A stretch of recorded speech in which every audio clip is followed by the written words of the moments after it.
ایک کال تو دی ہے, بیٹھک بلائی ہے مولانا فضل الرحمان صاحب نے, کیا اس وقت JUIF سوچ رہی ہے, کیا انتظار کیا جائے گا کہ موسم تھوڑا سا بہتر ہو جائے یا اس سے پہلے اب کچھ ہونے جا رہا ہے؟ دیکھیں, میں نے شاید آپ کے پچھلے پروگرام میں کہا تھا کہ ہم اپنا کام کر رہے ہیں اور ہم نے اپنا دوسرا سمجھتا ہوں مرحلہ شروع کر دیا ہے. اس کے لیے 21 تاریخ کو کراچی میں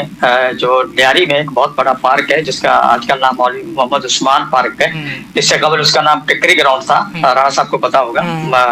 شاید یاد ہو آپ کو, زرداری صاحب محترمہ کی شادی بھی اسی گراؤنڈ میں ہوئی تھی.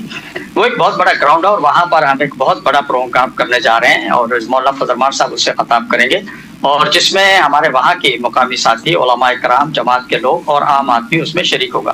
تو ہم نے اپنا دوسرا فیز شروع کر دیا ہے. 21 کو وہ ہم پروگرام کر رہے ہیں, 23 کو ہم لاڑکانہ میں سیم اسی ٹائپ کا ایک پروگرام کر رہے ہیں, اور 24 کو انشاءاللہ سکھر میں ہم اس کو کر رہے ہیں, اور 26, 27 یا 28 ان ڈیٹوں میں ملتان میں ہوگا.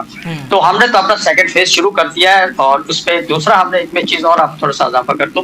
کہ ہم نے جتنی بھی مذہبی جماعتیں ہیں, اور جو چاہے وہ سیاسی ہیں یا غیر سیاسی ہیں, چاہے جو مدارس کے جو وفاق ہیں, چاہے وہ تمام مسالک کے وفاق, ان سب کا ایک مشترکہ اجلاس بھی 22 کو کراچی میں بلا لیا گیا ہے, اور جس میں ہم بیٹھ کے جو قانون سازی اس وقت ہو رہی ہے, جسے ہم سمجھتے ہیں کہ یہ غیر شرعی اور غیر اسلامی قانون سازی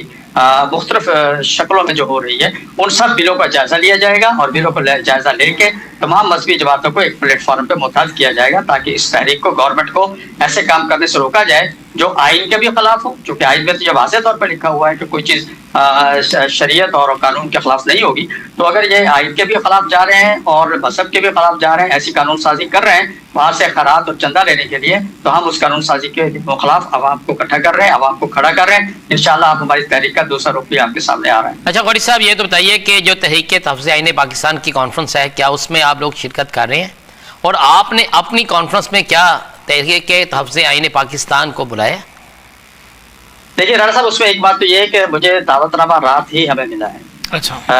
گزشتہ رات کو تقریباً 9-10 بجے دعوت نامہ اسد کیسر صاحب کے ساتھ ایک وفد آیا تھا, مولانا فضل الرحمان صاحب کو دیا ہے. اب اس کا ہم جائزہ لے رہے ہیں, چونکہ مولانا صاحب کے تو شیڈول سب کو پتہ بھی تھا, کافی دن پہلے سے ہیں, 1-1.5 مہینہ پہلے سے ہمارے شیڈول, تو پہلے سے تیاریاں ہوتی ہیں, سارا کچھ ہوتا ہے, تو 1 مہینہ پہلے سے شیڈول تھے,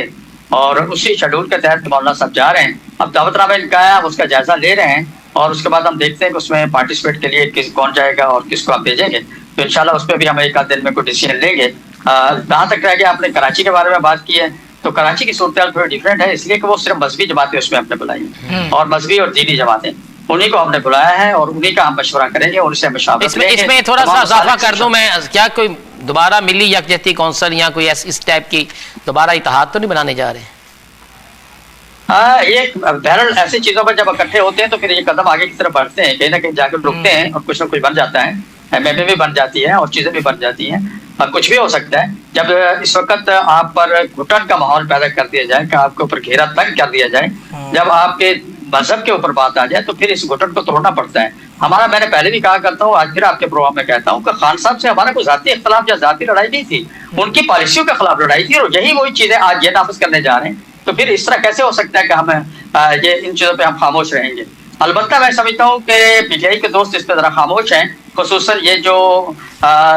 دین سے متصادم قانون سازی ہوئی ہے, ان کے میں ایجنڈا دیکھ رہا تھا, ان کا دعوت نامہ دیکھ رہا تھا, اس میں اس کا کوئی کہیں ذکر نہیں ہے. تو یہ وہ چیزیں کچھ ہیں جو ہمارے ان کے درمیان میں اختلافات کا وجہ ہیں, ان پہ ہم بہرحال غور و خوض کر رہے ہیں. انشاءاللہ اس پہ بھی 1 آدھ دن میں آپ کو سیدھے ہم خبر دیں گے. ثاقب صاحب. غوری صاحب, رات کو بڑی طویل نشست ہوئی, کافی ٹائم جو ہے وہ آپ کے پاس بیٹھے رہے, تو کیا وہاں پہ کوئی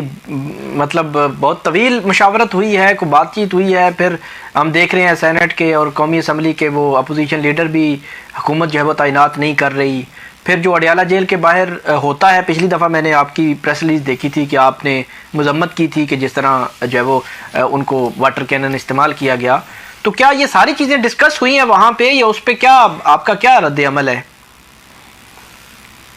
پہلے بات تو یہ ہے کہ آپ بڑے باخبر صحافی ہیں, میرا خیال آپ کے علاوہ کسی نے مجھے یہ کوشچن نہیں کیا ہے, اور آپ کو اس حد تک پتہ ہے کہ بڑی لمبی ڈسکشن. سر الحمدللہ ثاقب بھائی جو ہیں وہ وقت سے پہلے خبر دیتے ہیں, یہ ہمارے لیے اعزاز کی بات ہے. تو ثاقب بھائی اس میں بہت سی چیزیں تھیں, اور اس میں سب سے بڑی بات تو ہم نے یہی ان کے سامنے رکھی کہ 26 آئینی ترمیم میں آپ ہمارے ساتھ تھے, آپ نے ایک کلاس پہ ہمارے ساتھ بیٹھ کے بات کی ہے, ہر چیز پہ آپ اور میں اکٹھے تھے, اور آخری وقت اس کمرے سے نکلتے ہوئے بھی آپ نے اور میں نے طے کیا تھا کہ آپ نے ووٹ دینا نہیں ہے اور میں نے ووٹ دینا ہے.